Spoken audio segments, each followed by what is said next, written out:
Halo, Assalamualaikum warahmatullahi wabarakatuh. Saya Ramzi Rais Priyambada. Pada kesempatan kali ini saya akan membahas salah satu topik mengenai kebijakan kekuasaan dan juga politik dalam pendidikan jasmani. Untuk yang pertama-tama, kebijakan menurut Kamus Besar Bahasa Indonesia yang berarti adalah setiap rangkaian konsep dan asas yang menjadi garis besar dan dasar rencana dalam pelaksanaan suatu pekerjaan. Tidak hanya pekerjaan saja, melainkan suatu konsep yang mengatur tentang kepemimpinan dan cara bertindak. Di sini tentang pemerintahan, organisasi, dan sebagainya. Kebijakan sebenarnya ada di mana-mana dan kerap berubah-ubah setiap waktu tanpa kita sadari. Kebijakan lama sulit digantikan dengan kebijakan yang baru sesuai dengan kebutuhan dan juga kepentingan setiap individu maupun kelompok. Terkadang kita bisa menyadari suatu kebijakan, bahkan tidak menyadari sama sekali kebijakan yang ada di sekitar kita. Terutama dalam kebijakan mengenai suatu sistem atau konsep dalam pembelajaran. Kali ini saya akan menjelaskan tentang kebijakan dalam pembelajaran, khususnya dalam mata pelajaran PJOK. Kebijakan dalam lingkup pendidikan, hal ini khususnya dalam lingkungan sekolah dapat kita temui. Contohnya kebijakan dari siswa masuk jam pelajaran, mata pelajaran yang akan ditempuh, bahkan tata cara penggunaan seragam juga termasuk hal yang diatur dalam kebijakan. Dalam hal mata pelajaran PJOK juga demikian. Seperti contoh adalah penggunaan seragam olahraga, bahkan warna cat tembok gedung olahraga ikut diatur dalam kebijakan yang ditentukan. Kebijakan ini selalu sengaja dan memiliki tujuan serta kepentingan guna mengatur dan juga mengarahkan agar tetap berada dalam hal yang ingin dicapai. Dalam kebijakan ini beberapa akan terlibat di dalamnya. Yang pertama adalah kebijakan secara individual, organisasi maupun pemerintah atau instansi. Semua berhak membuat kebijakan dengan menggunakan hak otoritasnya, namun kebijakan ini harus tetap dipertanggungjawabkan. Contohnya dalam mata pelajaran PJOK. Mungkin pembelajaran PJOK saat ini merupakan hasil dari kebijakan-kebijakan terdahulu yang masih digunakan hingga saat ini.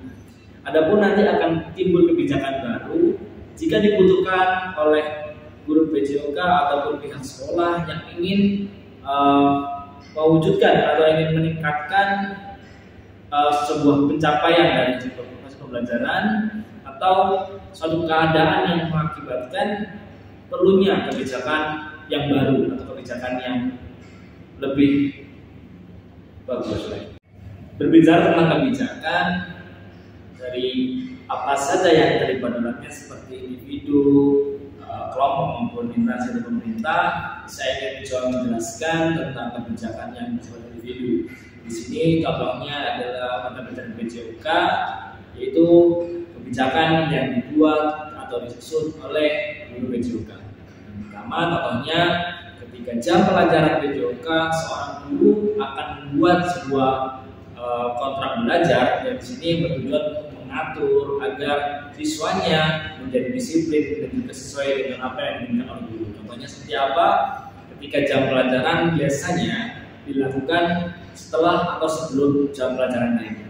Saya ambil contoh jam pelajaran PJOK ini setelah jam pelajaran lainnya, contohnya setelah jam pelajaran matematika, itu guru PJOK memiliki kebijakan siswa wajib datang 10 sampai 15 menit sebelum pembelajaran. Ada pula guru PJOK yang punya kebijakan lain.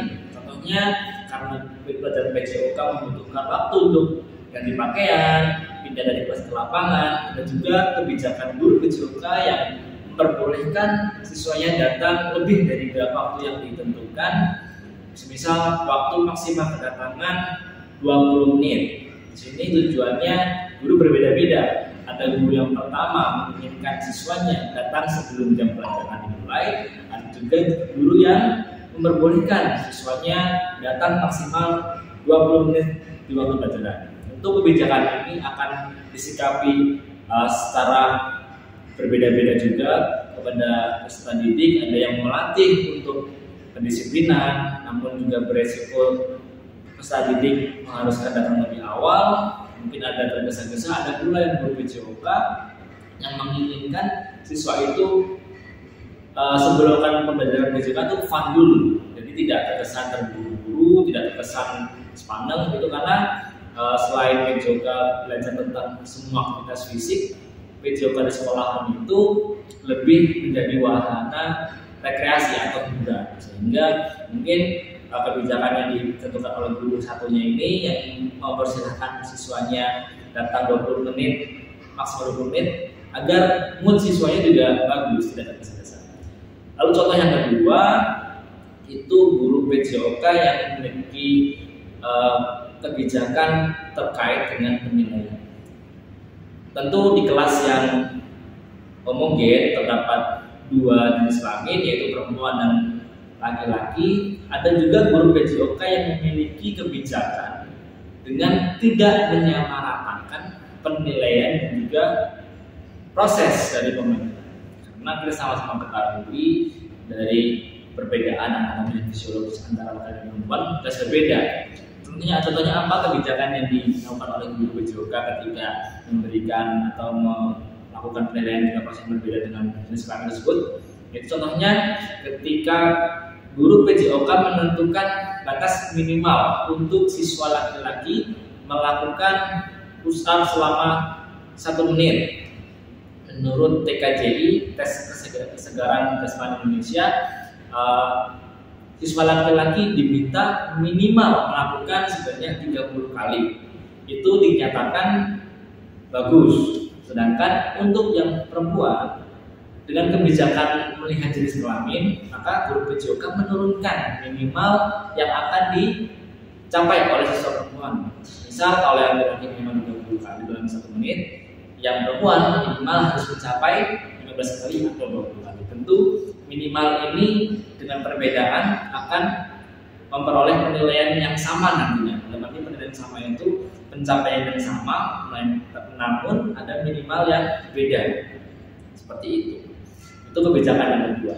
Kebijakan ini tentu guru PJOK perlu lakukan karena tidak semua peserta didik memiliki kemampuan dan juga kesiapan secara otot dan juga struktur badan yang sama seperti peserta didik yang lainnya yang lebih siap. Sehingga pembelajaran PJOK nantinya akan dikemas menjadi pembelajaran yang lebih objektif, namun tetap ada proses di dalamnya, seperti itu.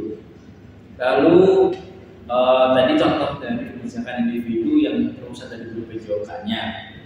Lalu yang kedua, kebijakan mengenai ini suatu kelompok. Nah, di sini saya ingin memberikan contoh terkait dengan kebijakan kelompok ini. Saya gambarkan sekolah.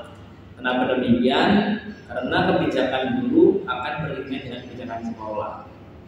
Saya ingin menggambarkan lagi kebijakan yang dilakukan oleh sekolah, yaitu saya ingin menggambarkan dua contoh sekolah yang berdasarkan atau sekolah yang notabene dari dari 5 agama dengan sekolah yang satu agama atau berbasis Islam. Tentu kedua sekolahan ini memiliki kebijakan yang berbeda. Yang pertama dari cara berpakaian, dari sekolah yang mungkin dari berbasis 5 agama ini tidak mewajibkan siswa perempuan menggunakan hijab. Tentu dengan kebijakan ini maka siswa akan berkebebasan. Sedangkan di sekolah yang berbasis satu agama atau Islam contohnya, di sini kebijakan siswa perempuan harus menggunakan hijab sekalipun dalam keadaan olahraga. Tentu di sini kebijakan yang perlu diperhatikan oleh guru PJOK, karena ketika menggunakan hijab maka apa yang perlu dilakukan oleh guru PJOK terkait dengan keselamatan dan juga kenyamanan oleh peserta didik ketika melakukan pembelajaran. Untuk yang pertama soal kebijakan, lalu yang kedua kebijakan penempatan jadwal pembelajaran. Rata-rata di jam pelajaran PJOK itu dilakukan pagi hari, karena sama-sama kita ketahui jika pembelajaran PJOK terlalu siang maka suhunya lebih panas. Ini akan terlibat ini akan lebih berdampak kepada peserta didik nantinya. Lalu yang ketiga, ini adalah pengalaman saya pribadi tentang kebijakan sekolah mengenai jam pelajaran PJOK. Itu ketika saya duduk di bangku kelas 3, biasanya kelas 3, kelas 3 SMP, kelas 3 SMA itu kita diminta untuk fokus untuk memperdalam materi dari mata pelajaran yang akan diujikan, entah di ujian nasional waktu itu atau diujikan untuk tes seleksi masuk perguruan tinggi, di mana ketika waktu kelas 3 jam pelajaran PJOK akan dikorbankan. Artinya apa? Rata-rata yang pernah saya alami itu kebijakan sekolah kelas 5 kelas 3 itu jam pelajaran PJOK sudah tidak ada. Padahal PJOK itu tidak hanya suatu pelajaran saja, tapi yang tadi saya sampaikan di awal, karena pelajaran PJOK ini tidak hanya menjadi wahana pembelajaran fisik, melainkan ada wahana rekreasi. Sebenarnya siswa pun tetap membutuhkan itu agar tetap menjaga kebugarannya, agar refresh, juga bosan dan sebagainya. Itu adalah kebijakan yang dilakukan oleh sekolah, di mana kebijakan tersebut mungkin memiliki tujuan yang bagus, tujuan yang baik, namun di sisi lain tetap menjadi PR oleh guru PJOK, di mana yang mungkin saja tidak semua siswa itu ingin masuk perguruan tinggi, tapi ada juga yang mau masuk ke sekolah dinasan seperti yang membutuhkan fisik, itu kan yang ujian PJOK tetap membantu. Lalu untuk yang kebijakan lebih tingginya lagi, kita berbicara tentang kebijakan yang dilakukan oleh suatu instansi pemerintah. Di sini kita akan membahas kaitan dengan kurikulum. Ya tentu perbedaan atau perubahan kurikulum itu amat sangat terasa bagi seorang guru, apalagi guru PJOK. Saya ingin mengambil contoh dari kurikulum 2013, kurikulum darurat kemarin ketika COVID pandemi dan kurikulum Merdeka Belajar. Ketika kurikulum 2013, guru PJOK amat sangat bantu, karena di sini kurikulum menuntut siswanya aktif bertanya, aktif melakukan apa yang diarahkan. Jadi kalau 2013 ini siswanya yang menjadi pusat, Sedangkan kemarin ketika terjadi pandemi, mau tidak mau pembelajaran dilakukan secara daring. Itu jadi sangat jadi PR lagi untuk guru PJOK, di mana yang biasanya pembelajaran PJOK dilakukan di lapangan, menggunakan bola, yang beruang fisik, lalu ada interaksi secara langsung dengan menggunakan terlibat fisik secara langsung, lalu mendapatkan pengarahan dan pengawasan penilaian serta evaluasi secara langsung. Namun dengan adanya pandemi COVID-19 ini semuanya didaringkan. Nah, kebijakan ini mau tidak mau juga guru PJOK mengikuti.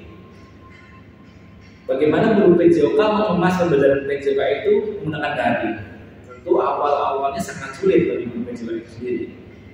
Bagaimana siswa itu menggunakan aplikasi atau perangkat belajar online itu hanya saja tidak hanya menyimak, bahkan siswa juga aktif terlibat di dalamnya seperti apa.